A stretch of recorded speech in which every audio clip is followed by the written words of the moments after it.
मुस्लिम university बनाने के बजाय क्यों ना ऐसी यूनिवर्सिटी बनाई जाए जहां हर धर्म के लोग पढ़ें। पहाड़ में अभी उतना सुधार नहीं आया जिसके लिए उत्तराखंड राज्य की स्थापना की गई थी। तो कहीं न कहीं पशुपालन एक ऐसा व्यवसाय है जिससे न केवल वहाँ के लोगों को आजीविका मिल सकती है, पहाड़ से पलायन रुक सकता है, वहाँ के लोगों को रोजगार मिल सकता है। नमस्कार, मैं हूं doctor Vipin Chandra. News today network के कहिए नेताजी के इस स्पेशल एपिसोड में आपका स्वागत है। आज हम लोग इस समय हैं लालकुआं विधानसभा क्षेत्र में। लालकुआं विधानसभा क्षेत्र में डॉक्टर मोहन सिंह बिष्ट ने कांग्रेस के प्रत्याशी हरीश रावत को हराया है, जो कि पूर्व मुख्यमंत्री थे। हमारे साथ में इस समय मौजूद है डॉक्टर मोहन सिंह बिष्ट, जो लगातार दुग्ध संघ में लड़ाई लड़कर आम जनता के बीच में एक जगह बनाई थी और आम जनता के घर घर तक पहुंचने का आपने काम किया। करीब 17,000 वोट से वो जीतने के बाद इस समय यहाँ पर मौजूद हैं। हम लोग उनसे बातचीत करते हैं कि आखिरकार लालकुआं को लेकर किस तरीके का उनका विज़न है और लगातार उस विज़न को लेकर वो कैसे आगे बढ़ रहे हैं। बहुत बहुत स्वागत है मोहन बिष्ट जी। किस तरीके का विज़न लेके आप चले हैं जिसके ज़रिए आप ये बताने का प्रयास कर रहे हैं कि लालकुआं को एक स्वर्णिम लालकुआं बनाना चाहते हैं? धन्यवाद विपिन भाई। देखिए, मेरे पहले से ही मेरी प्राथमिकता में है कि इस विधानसभा को उत्तराखंड की सबसे श्रेष्ठ विधानसभा बनाना है। इसका चहुमुखी विकास करके इसको लालकुआं विधानसभा को आदर्श विधानसभा के रूप में उत्तराखंड में स्थापित करने का मेरा लक्ष्य है, जिसके लिए मैंने कार्य भी शुरू कर दिया है। और उस दिशा में अधिकारियों से बैठक करना, जो फाइलें कहीं पर रुकी उनका निस्तारण, उनकी जानकारी लेना, और जो मेरे नए एजेंडे हैं उन पे भी काम शुरू कर दिया है। सबसे पहले तो मुझे इस क्षेत्र में जो कुछ समस्याएं हैं उनको हल करना है। जो बड़ी समस्याएं हैं, उन बड़ी समस्याओं में समझता हूं कि एक समस्या इस क्षेत्र में बेरोजगारी है, जो मुझे लगता है उसके लिए मुझे काम करना है। मुझे जो हमारे युवा हैं उनके हाथों को काम देना है। और चूँकि ये हमारा क्षेत्र जो है इंडस्ट्रीज से घिरा हुआ है, चारों सितारगंज में इंडस्ट्रीज हैं, बगल में रुद्रपुर हम देखें, हमारे यहाँ पर आसपास में हर जगह इंडस्ट्रीज हैं। उसके बाद भी जो सरकार ने कहा है कि जहाँ पर भी फैक्ट्री लगेगी उस क्षेत्र के 70% लोगों को रोज़गार मिलेगा, लेकिन इंडस्ट्रीज में इसको फॉलो नहीं किया जा रहा है। मैं इसको आरटीआई में और अन्य माध्यमों से लेबर कमिश्नर के माध्यम से दूसरी तरह से आजकल जानकारी जुटा रहा हूँ कि किस फैक्ट्री में कितना मैन पावर है और वो जो ये नॉर्म्स है इनको कितना फॉलो कर रहे हैं, कितना फुलफिल कर रहे हैं। उसमें भी मैं कैटेगराइज ये देख रहा हूँ कि वो कितना जो है मैनेजमेंट कैटेगरी में कितने लोग हैं लोकल के, और लेबर क्लास में कितने लोग हैं। सब चीज़ों को आजकल हम कर रहे हैं। मैं समझ रहा हूँ 1-2 महीने में सारी कार्रवाई पूरी हो जाएगी। तो एक बड़ा काम मुझे जो लगता है, जो हमारे युवा रोजगार न होने की वजह से नशे की गिरफ्त में जा रहे हैं या अन्य जो इस तरह के काम है उनमें सक्रिय हो रहे हैं, तो मुझे लगता है कि अगर उनको हमने रोज़गार दिया तो इन चीज़ों में भी कमी आएगी। बिष्ट, जो है आपका जो क्षेत्र है यहाँ पर डेवलपमेंट की अपार संभावनाएं हैं। यहाँ पर आईएसबीटी बनना था, यहाँ पर जो है एक दुग्ध निदेशालय बनना था। आप लोगों की सरकार पहले भी रही है। अब किस तरीके से आप अपनी इस बात को रखेंगे और कब तक जो है जनता से वायदा करेंगे कि यहाँ पर आईएसबीटी बन जाए और दुग्ध निदेशालय यहाँ पर बन जाए? देखिए, दुग्ध निदेशालय तो उस समय से पेंडिंग है। जब मैं दुग्ध फेडरेशन का, पूरे प्रदेश का डेयरी फेडरेशन का मैं चेयरमैन था, उस समय मेरे समय में ही उसके लिए प्रयास शुरू हुआ था। उसके बाद उसमें पैसे वैसे का भी आवंटन हो गया था, बीच में जो है उसमें कुछ जगह वगैरह भी उसके चयनित हो गई थी। अब वो उसके बाद मुझे जानकारी लेनी पड़ेगी किन वजहों से उसका काम रुका पड़ा है। मैं उसकी जानकारी ले रहा हूँ आजकल। दूसरा, जो अपना आईएसबीटी वाला मामला है, इसमें पीछे गोलापार में काफ़ी हद तक कार्य भी शुरू हो गया था। पेड़ वगैरह का कटान में जिस जानकारी में आया था, लेकिन बाद में उसको बदलने का निर्णय हुआ। तो अभी मैंने पता किया है, जानकारी मुझे अधिकारी लोग बता रहे हैं कि कहाँ पर किस स्तर पर अब जो है, अभी मुझे जहाँ तक संज्ञान में जब मुझे बताया है कि अभी नई भूमि का चयन नहीं हुआ है, वो फाइनलाइज नहीं हुई है। कुछ जगहें प्रस्तावित हैं लेकिन फाइनल शायद कोई जगह नहीं हुई है, ऐसा मुझे अधिकारियों ने बताया है। मैं फिर एक बार उसमें जानकारी लेके मेरा प्रयास रहेगा कि जल्द से जल्द, क्योंकि ये बहुत ज़रूरी, हल्द्वानी शहर में दबाव कम करने के लिए इसका निर्माण होना बहुत ज़रूरी है और ये हल्द्वानी शहर से बाहर ही होना चाहिए, ऐसा मेरा भी मानना है। तो मैं इसमें जल्दी से जल्दी कार्रवाई करके इसको बनाने का मेरा प्रयास है। पुरानी जगह पर ही आप लोग करेंगे या नई जगह की कोई तलाश की बात चल रही है? अब देखिए, पुरानी जगह को अगर खारिज किया गया है तो कोई ना कोई उसके पीछे वजह होगी। मैं उस वजह का भी परीक्षण करवाना चाहूँगा, और अगर ऐसा नहीं हुआ तो, और अन्य जगह अगर नहीं मिल पा रही है तो पुरानी जगह में भी बातचीत की जा सकती है। अगर नई जगह नहीं मिल पा रही, क्योंकि बनाना तो है ही, और बहुत ज़्यादा हम इसको पेंडिंग नहीं कर सकते, ये समय की मांग है और लोगों की ज़रूरत है। यहाँ पर सर ये देखा जा रहा था कि जो ज़ू है, ज़ू भी चूँकि एक जो है वर्ल्ड क्लास यहाँ पे ज़ू बनना था, उसकी आधारशिला को लेकर भी बातचीत हुई, लेकिन वो केवल कागज़ों में ही रहा। उसके बारे में आपने क्या विचार बनाया? क्योंकि जो फॉरेस्ट का यहाँ पर फॉरेस्ट टूरिज्म जो है वो यहाँ पर जो है बड़ा है, जैसे कि कॉर्बेट नेशनल पार्क है, आपके क्षेत्र में एक नंदौर भी है, और यहाँ पर एक ज़ू भी, इंटरनेशनल ज़ू प्रस्तावित था, उसको लेके क्या करेंगे, क्या प्रयास है? मैं आजकल इन्हीं चीज़ों की जानकारी ले रहा हूँ कि कौन सा काम किस लेवल पे पेंडिंग है, और मैं समझता हूँ कि हफ्ते 10 दिन में सारी जानकारियाँ मेरे पास होंगी। फिर उसी तरीके से उनमें प्रयास करके उनको आगे बढ़ाने का प्रयास करना है। और ये जो अपना गोलापार चुरगलिया वाला एरिया है, ये डेफिनेटली जू के हिसाब से वहाँ पर बहुत ठीक, वो जगह भी ठीक है, और वहाँ पर परिस्थितियाँ भी वैसी हैं, भौगोलिक परिस्थितियाँ। तो उसके साथ क्योंकि बगल में लगा हुआ नंदूरी सेंचुरी वर्ल्ड जो है वो भी जो है बर्ड सेंचुरी वहाँ पर है, तो वो भी उसका भी उसको आसपास होने की वजह से दोनों को लाभ भी मिलेगा, और जो है उसमें जो है लोग भी एक ही आसपास में दो चीज़ों को देख सकेंगे, और टूरिज़्म को बढ़ावा मिलेगा। और ये आप ठीक कह रहे हैं कि बदलते समय में वाइल्ड लाइफ की ओर को लोगों का जो है रुझान बढ़ा है, और वाइल्ड लाइफ टूरिज़्म बढ़ा है, तो हमें समझता है कि इस दिशा में हमें प्रयास करना चाहिए, तो निश्चित रूप से टूरिस्ट बढ़ेंगे यहाँ पे।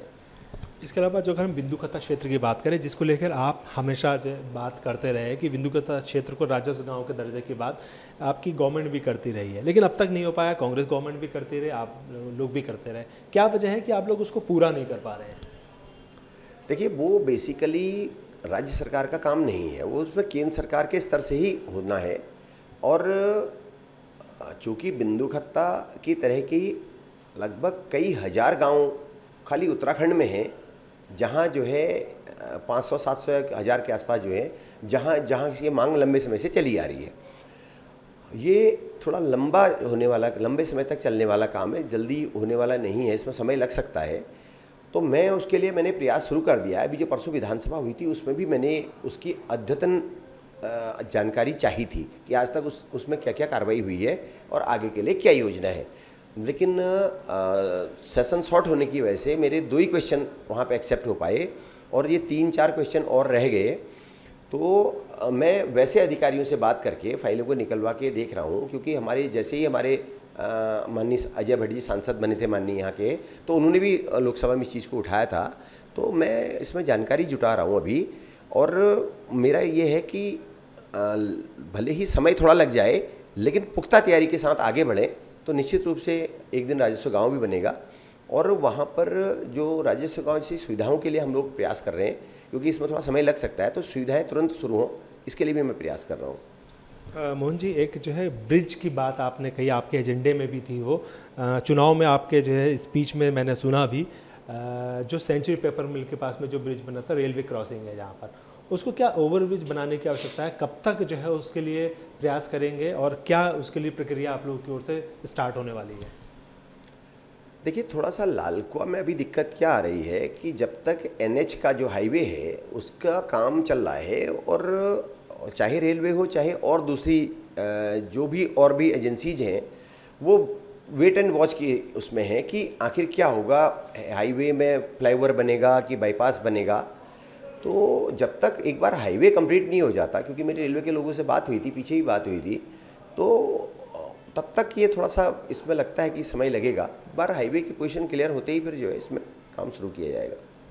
इसके अलावा जो है क्योंकि ज़्यादातर जो एरिया है आपका वो मिल्क प्रोडक्शन वाला एरिया है, दुग्ध जो है जो व्यवसाय है वहाँ पर काफ़ी ज़्यादा है, कोई ऐसी पॉलिसी आपका मन में विचार चल रहा हो, क्योंकि आप खुद जो है दुग्ध के उसमें रहे हैं, क्या मन में विचार है कि ऐसा कुछ बड़ा पोर्टफोलियो के ज़रिए आप यहाँ पर काम करा पाएँ, जिसकी लोग डिमांड कर रहे हैं कि चूँकि आप दुग्ध से जुड़े रहे, तो इसलिए लोगों का विचार है कि दुग्ध को लेकर उनके मन में क्या पॉलिसीज़ हैं, क्या विचार हैं? देखिए, मैं बेसिकली हूँ ही दुग्ध उत्पादक परिवार से। मेरे पिताजी किसी समय जानवर पालने का ही व्यवसाय करते थे। हम लोग बिंदुखत्ता में रहते थे और हमारे जैसे 100-125 लोग वहाँ पर मेरा तो जन्म भी नहीं हुआ था उस समय। 100-125 परिवार वहाँ पर रहते थे जिन लोगों ने खत्तों से दूध व्यवसाय शुरू करके इस लालपा डेयरी की स्थापना की। उसके बाद मैंने भी, जो मेरा डॉक्टरेट है मेरा इसी विषय पर किया हुआ है और ये मेरा टेस्ट है, शुरू से ही मेरे टेस्ट का विषय है। मैं लंबे समय तक दुग्ध समितियों में अध्यक्ष रहा हूँ। दुग्ध उत्पादों के लिए मैंने लंबा संघर्ष भी किया है, उनके लिए आंदोलन भी किए हैं। और जब मैं दुग्ध संघ का अध्यक्ष था उस समय, दुग्ध फेडरेशन उत्तराखंड का जब मैं अध्यक्ष था डेयरी फेडरेशन का, तो उस समय भी मैंने इस दिशा में प्रयास किए। जैसे हमने उस समय पहाड़ी ज़िलों से दूध के साथ साथ गौमूत्र संकलन का भी कार्य शुरू किया, जिससे वहाँ के लोगों को अतिरिक्त एक आय हो रही थी।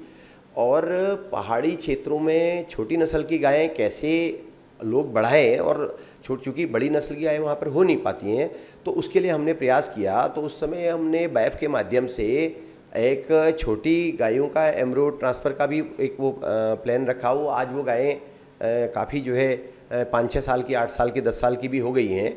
वो भी एक कार्य हमने शुरू किया। साथ साथ मैंने अल्मोड़ा दुग्ध संघ में वहाँ के घी को जो है, चूँकि वो प्योर घी है, प्योर पहाड़ी घी है, उसको हमने दवा में इस्तेमाल करने के लिए मोहन ड्रग फैक्ट्री को सप्लाई की, ताकि वहाँ के किसानों को अतिरिक्त लाभ मिले अपने दूध का। इस तरह के प्रयास किए और 4 ज़िलों में, 2 ज़िले कुमाऊँ के और 2 गढ़वाल के, ऑर्गेनिक करने के लिए उन 2-4 ज़िलों को चयनित भी किया। तो आगे भी मेरा प्रयास ये रहेगा। मुझे अभी भी ये लगता है, परसों मेरा गुरुकुल कांगड़ी यूनिवर्सिटी हरिद्वार में मेरा एक लेक्चर था, उसमें भी मैंने इस बात को कहा कि अगर पहाड़ में हमें पलायन रोकना है, अपनी सीमाओं पर अगर हमने लोगों की मौजूदगी रखनी है, क्योंकि बड़ी तेज़ी से हमारी सीमाएं भी खाली हैं, जो सामरिक दृष्टिकोण से बहुत महत्वपूर्ण है, और पहाड़ के लोगों को अगर हमने जीवन यापन के लिए मौका देना है, क्योंकि खेती तो वहाँ पर बारिश पर डिपेंड है। इसके अलावा बंदरों और जंगली जानवरों का पहाड़ में बहुत ज़्यादा आतंक है, बहुत ज़्यादा वो नुकसान करते हैं। तो कहीं ना कहीं पशुपालन एक ऐसा व्यवसाय है जिससे न केवल वहाँ के लोगों को आजीविका मिल सकती है, पहाड़ से पलायन रुक सकता है, वहाँ के लोगों को रोजगार मिल सकता है। तो अभी भी मेरा ये मानना है कि उत्तराखंड बनने के बाद भी हम 4 मैदानी जिलों को अगर छोड़ दें, पहाड़ में अभी उतना सुधार नहीं आया जिसके लिए उत्तराखंड राज्य की स्थापना की गई थी। तो अगर हम वहाँ पर इस तरह के प्रयास करते हैं, वहाँ के लोगों को फोकस में रख के, पहाड़ के 9 जिलों को फोकस में रख के हम प्लानिंग्स बनाते हैं, योजनाएं बनाते हैं, ढांचागत विकास वहाँ पर पहाड़ के हिसाब से तैयार करते हैं, और जितनी भी योजनाएं हैं उनको पहाड़ में दृष्टिगत रखते हुए अगर हम लोग कार्य करेंगे, तो निश्चित रूप से पशुपालन से लेके अन्य जो कार्य वहाँ पर किए जा सकते हैं और पहाड़ में तेज़ी से विकास किया जा सकता है, ऐसा मेरा मानना है। तो मैं समझूंगा कि दुग्ध उत्पादन, पशुपालन काफ़ी हद तक इस दिशा में कारगर प्रयास हो सकता है। मुख्यमंत्री जी जो है चुनाव हारने के बाद अब पुनः मुख्यमंत्री बन गए हैं। लोगों के मन में जन आकांक्षाएं जो थी, जन आकांक्षाओं का सम्मान किया गया। मोदी जी ने और अमित शाह जी और चाहे जेपी नड्डा जी हों, और उत्तराखंड का संगठन ने बहुत साथ दिया उनका, और आज जो है पुनः वो मुख्यमंत्री हैं। उनके विषय में क्या कहना चाहेंगे कि लगातार, चूँकि आप भी जो है एक दल में थे पहले, फिर छोड़ दिया था आपने, इंडिपेंडेंट रहे, उसके बाद पुनः आपने बीजेपी ज्वाइन करी, तो ऐसी जो है जो पॉलिटिक्स को लेकर क्या मन में विचार आता है कि जो लोग काम कर रहे हैं उनको किस तरीके से बूस्टअप करना चाहिए? निश्चित रूप से ये तो पार्टी हाईकमान का बहुत अच्छा निर्णय रहा, और हम सब लोगों की इच्छा भी यही थी। और मैंने तो कहा भी था, माननीय मुख्यमंत्री जी अगर मेरे क्षेत्र से चुनाव लड़ना चाहते हैं तो उनका स्वागत है और बड़ी विजय हम उनको दिलवाएंगे, मैंने ये भी बोला था। और दूसरा, कार्यकर्ताओं की भावनाओं का सम्मान करके, जन भावनाओं का सम्मान करके हमारे पार्टी नेतृत्व ने उनको दोबारा मौका दिया है, तो निश्चित रूप से बहुत अच्छी बात है।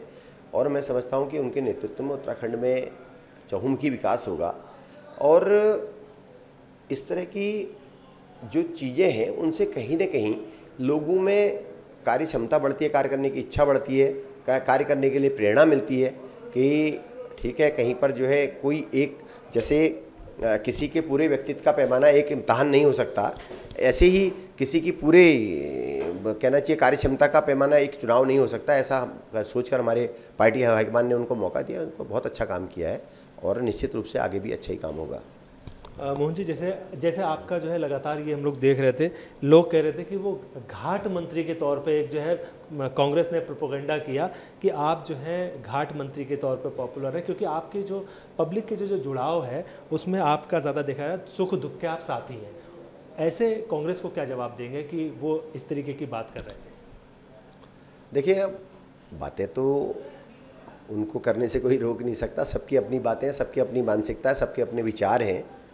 मगर मैं ये कहना चाहूँगा कि निश्चित रूप से लोगों के साथ जो मेरा सुख दुख का रिश्ता था उसने बहुत बड़ी भूमिका इस चुनाव में निभाई है। और लोगों को लगा कि कहीं न कहीं जो भी व्यक्ति हमारा प्रतिनिधि हो वो हमारे बीच का होना चाहिए। लोगों ने ये भी महसूस किया कि भाई मुख्यमंत्री से हमारे कितने काम पड़ते हैं, रोज़ाना काम हमारे विधायक से पड़ते हैं। साथ में लोगों ने ये भी महसूस किया कि मुस्लिम यूनिवर्सिटी बनाने के बजाय क्यों ना ऐसी यूनिवर्सिटी बनाई जाए जहाँ हर धर्म के लोग पढ़ें। तो ये कई फैक्टर रहे। भारतीय जनता पार्टी का जो कैडर वोट है वो माननीय मोदी जी के कार्यों का लाभ हमको मिला, जो हमारी वर्तमान सरकार थी उसका लाभ मिला। तो ये सारी परिस्थितियां हैं, लेकिन ये कहीं ना कहीं ये चीज़ें ठीक है। अब उनने मुझे घाट मंत्री कहा है, लोगों ने घाट मंत्री को ही पसंद किया, मुख्यमंत्री को नहीं। बेशी एक जो है जाते जाते कुछ और भी चीज़ें हैं, जैसे एक विज़न की आपने बात करी कि लाल कुआं को लेकर आपने जो कॉन्सेप्ट रखा हुआ है, विज़न आपका जो है, इसके अलावा जो है मुख्यमंत्री से ऐसी कौन सी बड़ी डिमांड रखने जा रहे हैं जो कि एक मील का पत्थर यहाँ के लिए साबित होने वाला है लाल कुआं क्षेत्र के लिए? देखिए, ये जो मैंने आपको योजनाएं बनाई, माननीय मुख्यमंत्री से मेरी इनमें कुछ पे बात हो गई है। और अभी मेरा जो है रोजगार की दिशा में पहला प्रयास है। तो उसके लिए मैं चाहूँगा कि इस क्षेत्र में भी कुछ औद्योगिक इकाइयाँ खड़ी हों, क्योंकि यहाँ पे जो मुख्य व्यवसाय है वो अब जो है लगभग क्योंकि कृषि की ज़मीनें कम हो गई, पशुपालन की रुझान हट गया। गौला में लोग बड़ा वर्ग एक गौला से जुड़ा हुआ था, लेकिन वहाँ पर भी अब बहुत ज़्यादा 1-2 साल से बहुत ज़्यादा कुछ जो है मार्जिन दिख नहीं रहा लोगों को। तो कहीं ना कहीं रोज़गार की व्यवस्था मेरे लिए सबसे बड़ा है। माननीय मुख्यमंत्री, मैंने इसी दिशा में आगे मैं इसमें प्रोजेक्ट बना रहा हूँ कि कैसे यहाँ पर इंडस्ट्रीज़ को लगा के और अन्य तरह से रोज़गार के कैसे अवसर पैदा किए जाएँ। तो मेरा मुख्य विषय तो यही है। ये थे मोहन बिष्ट, जिनका लाल कुआं को लेकर बड़ा विज़न है और लगातार वह काम करने के लिए तैयार हैं। न्यूज़ स्टूडियो नेटवर्क में इस वीडियो को शेयर करें, जिससे लाल कुआं के लोगों को ये जानकारी मिल पाए कि किस तरीके से डॉक्टर मोहन सिंह बिष्ट का लाल कुआं क्षेत्र को लेकर विज़न है। नमस्कार।